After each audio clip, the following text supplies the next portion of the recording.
Hello friends, welcome back to my channel. আশা করি সবাই ভালো আছো, আমিও ভালো আছি। শরীরটা বিশেষ ভালো নেই, তবু ভিডিও করতে এলাম, কিছু করার নেই। মানে শুয়ে বসে থাকার পর মনে হয় যেন একটা কিছু করি, ঠিক আছে? তার জন্য বসে বসেই তো ভিডিও করব। তার জন্য ওই চেষ্টা করছি যতটুকু বলা যায়, কারণ একটা ভিডিও চোখে পড়লো যেটা নিয়ে না বললে নয়। অবভিয়াসলি বেচুকে নিয়েই বলবো, সঙ্গে বেচুর মা, নির্লজ্জতার প্রতিমূর্তি। কেন বলছি তাই না? দেখো, একটা গয়না নিয়ে যেভাবে এরা হামলে পড়েছে, মানে এরা যে জাতভিকিরি প্রতি পদক্ষেপে বুঝিয়ে দেয় আমাদের যে এদের কোনো অওকাতি নেই। প্রথম থেকে আমরা যারা এদের ভিডিও ফলো করছি, এদের যে কি আছে আর কি নেই, আর কি ছিল আর এখন কি আছে, সমস্তটাই আমাদের কাছে ক্লিন অ্যান্ড ক্লিয়ার, যতদূর পর্দার ওপরে দেখা যাচ্ছে। ভিতরের কথা আমাদের জানার কথাও নয়, আমরা তা নিয়ে বলতেও যাব না। যতটুক দেখা যাচ্ছে তার ওপর বলবো। এই যে দেখানো, তার মধ্যে তোমরা কোন সময় দেখেছো এই বেচুর মাকে গয়নায় পরিপাট্য হয়ে থাকতে? এদের তো দেখাই গেছে যবে থেকে বেচুর বিয়ে হয়েছে এবং তার সন্তান হয়েছে তারপর থেকে, তাই তো? তাহলে এই মায়ের গয়নাপত্র আমরা কবে দেখতে পেয়েছি? দেখেছো কোনোদিনও? দেখিনি। কিন্তু যা কিছু শুনেছি, যা কিছু দেখেছি, সবই এর বউয়ের দৌলতে, অর্থাৎ যার সঙ্গে এখনো বেচুর ডিভোর্স হয়নি। কারণ বেচুর ডিভোর্স দিতে চাইছে না, এই গয়না চেয়ে চেয়ে একটা অজুহাত খাড়া করছে। একটা বিষয় তো পুরো পরিষ্কার, এদের যদি অরিজিনালি বাড়ি থেকে গয়না চুরি হতো তাহলে এরা হাত ধুয়ে বসে থাকতো না। অবভিয়াসলি এটার একটা রিপোর্ট হতো থানায়, সেখান থেকে সেই রিপোর্ট করলে পুলিশ নিশ্চয়ই এর তদারকি করতো, এবং যদি এদের গয়না অরিজিনালি চুরি হতো এরা মনে হয় পেয়ে যেত, ঠিক আছে? কিন্তু আমরা কোনো রকম এই বিষয়ে তদারকি করতে দেখিনি বা হতে দেখিনি। এমনকি প্রথম দিকে এই কেসের শুরুতে এই নিয়ে কোনো উচ্চবাচ্য করতে দেখিনি। প্রথম 6 মাসের মধ্যে কোনো রকম উচ্চবাচ্য হয়নি। তাহলে এইটুকু থেকেই আমরা নিজেদের মনে নিজেদের মত প্রতিষ্ঠিত করে ফেলতেই পারি, এই যে গয়না প্রসঙ্গটা মাস 6 কি তারপর এদের মাথায় এসেছিল।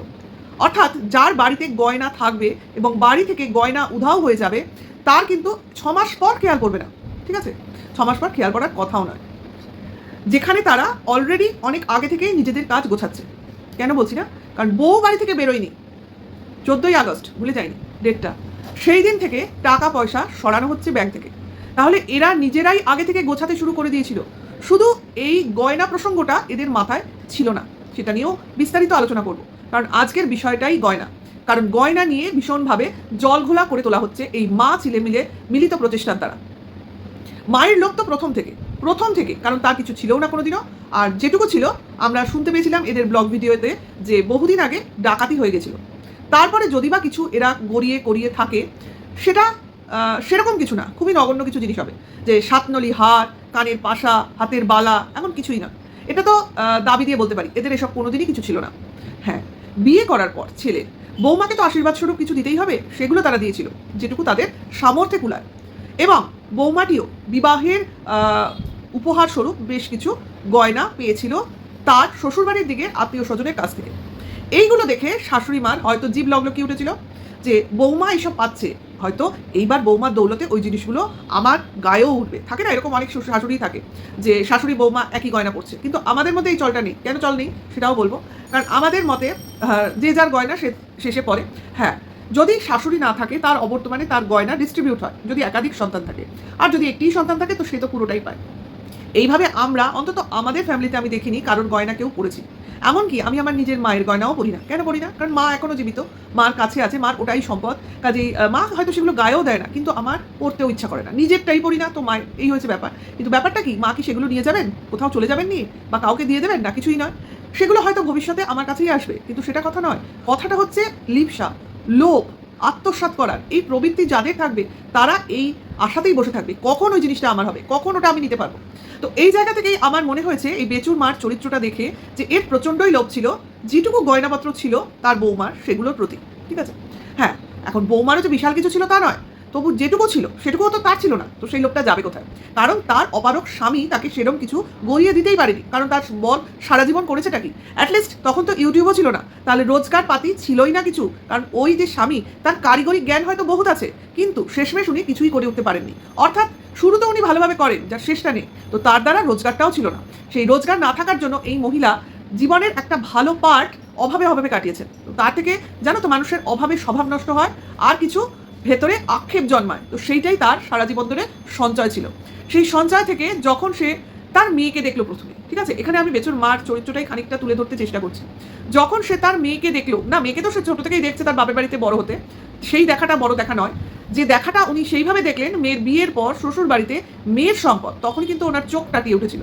উনি বুঝে গিয়েছিলেন মেয়ের কাছ থেকে উনি মা স্বরূপ বা তার অভিভাবক স্বরূপ যেটুকু পাওয়ার তার থেকে কিছু কমই পাবেন, কারণ উনি কোনোদিনই কোনো দায়িত্ব পালন করেননি, ঠিক আছে? সেই জায়গায় ওনার মনে হয়েছিল যে এই বৈভব, এই সচ্ছলতা যদি তার ছেলের থাকতো, অনেক কিছু চেপে ছেলেকে সামনে এগিয়ে দিয়ে মেয়ের দাবিদারি খাটতে উনিই পাঠিয়ে দিতেন। কারণ যদি ছেলে মেয়েকে দেখে কিছুটা শেখে, কিছুটা আয়ত্তে আনে আর কিছুটা রোজগার করতে পারে, এই লোকটা তার প্রথম থেকে তার মেয়ের প্রতিও ছিল। মেয়েকে দেখে মেয়ের জিনিসটা যদি তার হতো, কিন্তু সেটা কিছুদিন পরেই উনি বুঝে গেছিলেন সম্ভব নয়। মেয়ে তার থেকেও কঠিন বস্তু, অর্থাৎ সে অভিভাবক ছাড়া অর্থে বাবা মা ছাড়া অন্য জায়গায় বড় হয়েছে, কারণ সে বুঝতে পেরেছে যে তার জায়গা থেকে তাকে অনেক দিন আগেই হটিয়ে দেওয়া হয়েছে। তো সেখান থেকে নিজের জন্য যদি কিছু তৈরি করতে হয় তাহলে তার জন্য প্রথমেই যেটা লাগে সেটা হলো পরিচিতি।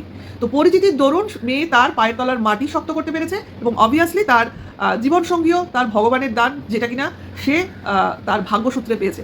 তো সেই জায়গা থেকে সে যে একটা কঠিন ঘেরাটো তার ফ্যামিলির চারপাশে করে রেখেছে, সেই ব্যাপারে তার মা সেরকম সম্যক ধারণা ছিল না। তার জন্য তিনি মেয়ের বাড়িতে থেকেও মেয়ের সংসারে ঢুকতে পারেননি তার জামাই তার মেয়ের অভিজ্ঞতার কারণে, ঠিক আছে? তো সেইখান থেকে তা বলতে পারো তার মেয়ের দাক্ষিণে যখন তার ছেলে কিছু পয়সার মুখ দেখতে শুরু করলো, যদিও ছেলের বউয়ের হাত ধরে, তখন থেকেই তার আবার মনে আশা জাগলো নিজের জন্য কিছু করার, নিজের করে কিছু পাওয়ার। তো সম্ভব তো নয়। সেখানে কিভাবে সম্ভব? প্রথমে তো কেউই এটা ভাবেনি যে বউকে বাড়ি থেকে বের করে দেওয়া হোক, চলে যাবে, এরকম কিন্তু কেউ ভাবেনি। প্রথমে ভেবেছিল বউকে সাইড করে নিজেরা নিজেদের মতো আনন্দ ফুর্তি করবে, অর্থাৎ আয়েশ করবে, আনন্দ করবে, এনজয় করবে। ছেলে মা যেরকম বসে গল্প করে খেত, বউকে আড়াল করে রাখতো, মানে বোঝাবার চেষ্টা করতো যে তুমি এই বাড়িতে আছো তো ঠিকই, কিন্তু তুমি এমন কিছু হয়ে যাওনি যে তুমি আমাদের মধ্যে জায়গা করতে পারো, মানে অবহেলার চোখে তাকে দেখানো হতো। এই করতে করতে তারা ভাবেনি তাদের বৌমা বাড়ি ছেড়ে চলে যাবে, কখনোই ভাবেনি। তারা ভেবেছিল হয়তো ঘরের কোণে পড়ে থাকবে, সেরমভাবে কিছু বলবে না, তাদের রোজগারের মাধ্যম হয়ে শুধু রোজগারই করে যাবে মুখ বন্ধ করে, এটুকুই তারা ভেবেছিল। কারণ রোজগারের জন্য যে সোনার চাবিকাঠি দরকার সেটা তো তারা পেয়ে গেছিল, ভেবেছিল এটা যে হাতছাড়া হয়ে যাবে সেটা ভাবেনি। যাই হোক, যে কারণেই হোক এই পরিস্থিতির সূচনা হলো, সেটাও হলো ছেলের লোভের জন্য আর মায়ের পাপের জন্য। যাই হোক, সেটা কথা না, এটা কিন্তু কেউ ভাবে না আজকে এদের বাড়ির এই পরিস্থিতি কেন, এই মায়ের পাপেরই তো ফল। এক সময় সে তার মেয়েকে, আমরা মেয়েকে কি বলি, বাড়ির লক্ষ্মী বলি, সংসারের লক্ষ্মী বলি, সংসারে লক্ষ্মী এলো বলি, সেই মেয়েকে যদি এরা বাড়িচ্যুত করতে পারে, সেই বাড়িতে কখনো লক্ষ্মী স্থিত হতে পারে? অনেকদিন আগেই তো এই বাড়িটা লক্ষ্মী ছাড়া হয়ে গেছে, তো আজকে আর নতুন করে কি হলো? লক্ষ্মী এসেছিল যদি এরা রেকটিফাই হয় এটা ভেবে, কিন্তু না, কোনোভাবেই না। এরা তো পরিবর্তন হওয়ার লোকই নয়, এবং উল্টে আরও দম্ভে অহংকারে ডগমগ করছে। তো সেই জায়গা থেকে লক্ষ্মী আবার চঞ্চলা হলো। আমরা বলি না, যেখানে লোভ, যেখানে তোমার মানে দম্ভ, সেখানে লক্ষ্মী সেই বাড়িতে থাকে না। তো সেই জায়গাটাই হয়েছে।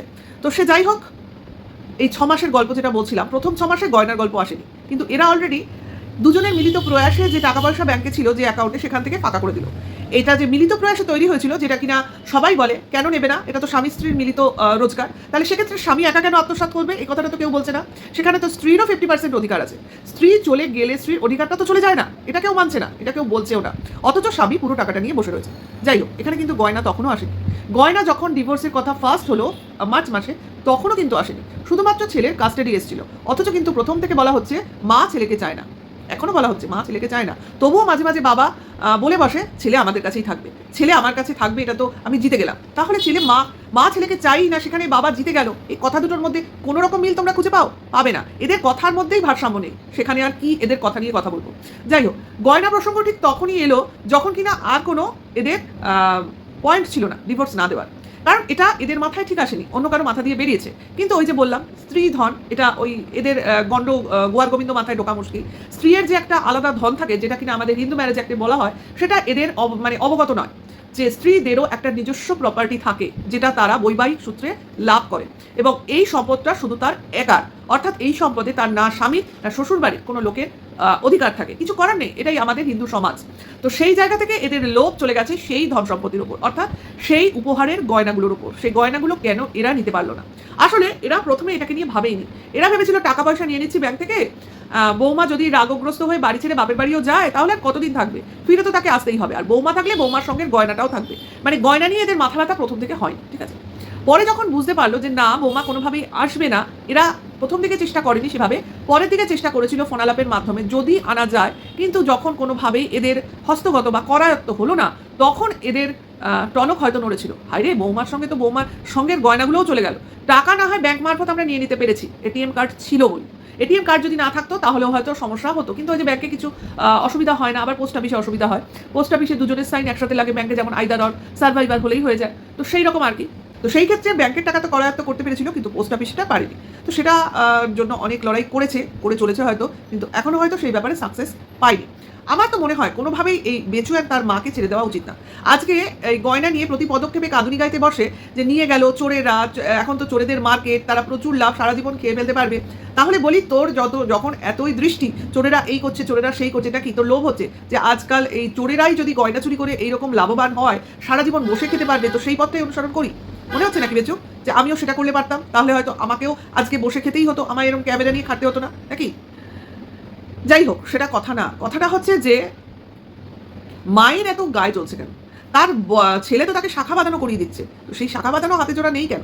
সেটা নিয়ে কথা উঠছে না। অথচ বলা হচ্ছে যারা নিয়ে গেছে বা যে নিয়ে গেছে তারা ভালো থাকবে না, তাদের কি হয় সেটা দেখার জন্য ওয়েট করছি।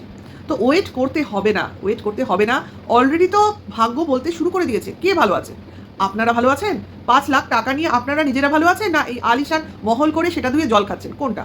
কোনোটাই কিছু করতে পারছেন না। হয়তো আপনাদের মনেও হচ্ছে বেচু আর বেচুর মায়ের যে এই বাড়ি না করে টাকাটা ব্যাংকে রাখলে আজকে সুদে বাড়তো, বাড়ির পেছনে তো উল্টে আরও খাটনি বাড়ছে। হ্যাঁ, এগুলো ধীরে ধীরে আরও মনে হবে যে উপহার স্বরূপ জিনিসগুলো এসেছিল, সেগুলো যখন জিনিসে কনভার্ট হয়েছে, সেই টাকাগুলোর কথা ভেবে অনেক আফসোস হবে। তো সেই আফসোসগুলো কিভাবে মেটাবে? এই অন ক্যামেরা তো এসে বলতে পারবে না। কিভাবে মেটাবে? এই গয়নার মারফত মেটাবে, যে ওই গয়না থাকলে এটা হতো, ওই গয়না নিয়ে গেলে ওটা হলো। কিছুই হবে না। কি হবে? যে নিয়ে গেছে বা যারা নিয়ে গেছে সেটা তো আগে প্রমাণ করে দেখাতে হবে যে অমুক নিয়ে গেছে তমুক নিয়ে গেছে। শুধু ফাঁকা আওয়াজ ঘরের মাঝে করলে তো হবে না, এবং সেটা প্রমাণ স্বরূপ দেখাতে হবে কাগজে কলমে, যে লিখে এই লিস্ট, এই জিনিস শুধু মুখে বললে হয় না, লিস্ট করো, থানায় জমা দাও, এবং পুলিশ প্রশাসন এর ব্যবস্থা নেবে। এখানে রোজ দিন নিত্যদিন কাঁদুনি গেয়ে লোকের পায়ের পাতাটাও ভেজাতে পারবে না, কারণ তোমাদের চোখের জলের কোনো দামই নেই। ঠিক আছে? যে পাপ নিজেরা করছে, তো সেই পাপের বিচার স্বয়ং ভগবান করবে, কারণ বিচার তো শুরু হয়ে গেছে, বিজনেস শুরু হতে গিয়েও হচ্ছে না। হ্যাঁ, ভিউজ কমতে কমতে তলানিতে গিয়ে ঠেকেছে। মাছ মাংস খেতে ভালো লাগে, কিন্তু কেনার কথা ভাবলে ব্যাংকের কথা মনে পড়ে যায়, তার জন্য যা হয় তাই সই, তাই না? ঘরে লক্ষ্মী থাকবে কি করে? সারা বাড়িতে অনাচার। একটা ছোট উদাহরণ দিই। খেতে বসেছে বেচু গতকালকের ভিডিওতে, মা আগেই খেতে শুরু করে দিয়েছে, ছেলে তখনও খেতে বসেনি। তাহলে এই মা কিনা সেই মা যে কিনা ছেলেকে প্রচণ্ড ভালোবাসে, ছেলেও মাকে ভালোবাসে, এদের ভালোবাসা মানে অপরিসীম, একেবারে এক্সাম্পলমূলক। যাই হোক, বাবা খেলো কি খেলো না, না ছেলের গ্রাহ্য আছে না মার গ্রাহ্য আছে। আসলে ব্লগিংয়ে মাঝে মাঝে ছেলেকে বাবাকে ডাকতেই হয়, নাহলে ভিউয়ার্সরা জুতো বেজে, কিন্তু মায়ের তো সেইটুকুও গ্রাহ্য নেই। ছেলে বসলো কি বসলো না, থালাটা বেড়ে মা আগে গ্রাস মুখে তুলে নেয় এবং খায় তো ডান হাতে, তাই না? ছেলে যখন খেতে বসে বলছে মা ডাল দাও বা ডালের বাটি, মা ডালের বাটি কোন হাতে নিচ্ছে একটু ভালো করে খেয়াল করো। আমরা যে হাতে খাই সে হাতে কখনো খাবারের পাত্রটা ধরি না, কারণ সেই পাত্র থেকে অনেকেই খায়, আর ধরিও না, না খেলেও ধরি না। একটা অভ্যাস হয়ে গেছে যে ডান হাতে খেলে বা হাতে খাবারের পাত্রটা ধরি, ঠিক আছে, বা হাতে পরিবেশন করি যদি একসাথে খেতে বসি। আর যদি নিজে সার্ভ করি তো আমি দাঁড়িয়ে, আমি তো আর খেতে বসবো না, তো সেটাই নিয়ম। অথবা বাটি বাটি করে যাকে দেওয়ার আগে দিয়ে নিই, তারপর নিজেরা খেতে বসি। এই তো 3টে সিস্টেম। সেখানে মা যে হাতে খাচ্ছে সে হাতেই ডালের বাটিটা ধরলো, সে হাতেই পরিবেশন করলো, মানে এরা খাওয়া ছোঁয়া এগুলো কিছুই মানে না। আর যে মা, যে পরিবারের মা এসব মানে না, সেই পরিবার যে কী পরিমাণ নোংরা সেটা আর উদাহরণ দিয়ে বোঝাবার প্রয়োজন নেই।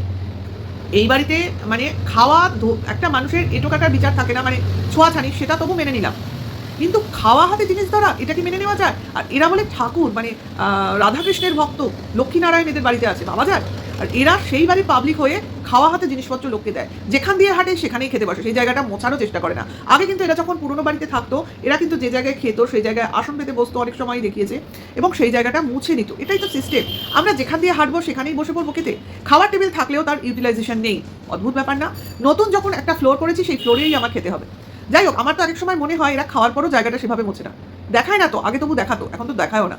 যাই হোক, এর থেকেই সব থেকে একটা কথা বলতে পারি যে বাচ্চার বলো, ওই ভদ্রমহিলার শরীরের কথা ছেড়েই দিলাম, কারণ উনি যেরকম ওনার সঙ্গে সেই রকমই হবে, সেটা সেই জন্য ওনার কথা বলা না বলা নিষ্প্রয়োজনের ব্যাপার। কিন্তু বাচ্চাটা বেঁচে বলছিল না ভগবানের আশীর্বাদ দিয়ে বেঁচে রয়েছে, তো হ্যাঁ, অরিজিনালি ওর উপর ভগবানের আশীর্বাদই আছে আর থাকবে, কারণ এইরকম ফ্যামিলির হাত থেকে বাঁচাতে ওর বিশেষভাবে ভগবানের আশীর্বাদই প্রয়োজন। যাই হোক, অনেকেই হয়তো বলবে মা কেন কিছু করছে না, কারণ অনেকেই বলো এইসব বলার পর মা কেন দেখেও কিছু করছে না, কারণ মার কিছু করার নেই। এই বাড়িতে মা আসবেও না, আর ও চাইলেও ওকে কেউ হাত বাড়িয়ে ছেলেকে দিতেও যাবে না, কারণ ছেলে না হলে এর তো ভিউজ হবে না। দেখেছো কি? আমি তো একটা ভিডিও দেখলাম একদিন আগে, ভিউজ 5,000, আমি দেখলাম বেচু সেকেন্ড চ্যানেলে, বুঝতে পারছো তো ভিউজ কোথায় নামছে। এবার দুদিন পর যদি ছেলে দেখেও ভিউজ না হয়, বেচু হয়তো অনেক কিছুই ভাবতে বসবে, নাকি ছেলেকেই লেবার বানিয়ে দেবে, বলা যায় না। কারণ ছেলেও তো আজকাল গাছে জল দিচ্ছে, এটা করছে সেটা করছে, মানে ছেলে হয়তো নিজে থেকেই করছে, আমি বলছি না করাচ্ছে, কিন্তু তাতে বাধা নিয়ে না দিয়ে, পড়াশোনার প্রতি এগিয়ে না দিয়ে হয়তো তাতেই অ্যাপ্রিসিয়েট করবে যে অ্যাটলিস্ট কিছু তো করুক, বাড়ির কিছু তো কাজে লাগুক, শুধু তো খেলেই হবে না, কারণ এদের তো মোটিভটাই এটা, খেতে গেলে খাটতে হবে, তাই না? তো এটুকুই বলার ছিল। গয়না চোর বলছো যাদের, তারা অন্যকে গয়না চোর বলে, তারা নিজেরাই যে টাকা চোর সেটা তারা নিজেরা ভুলে যায়। যাই হোক, ভিডিওটা এখানে রাখছি, নেক্সট ভিডিও খুব তাড়াতাড়ি আবার দেখা হবে। সবাই ভালো থেকো, সুস্থ থাকো, ভালো লাগলে লাইক কমেন্ট করো। এখনকার জন্য এইটুকু, টাটা, বাই।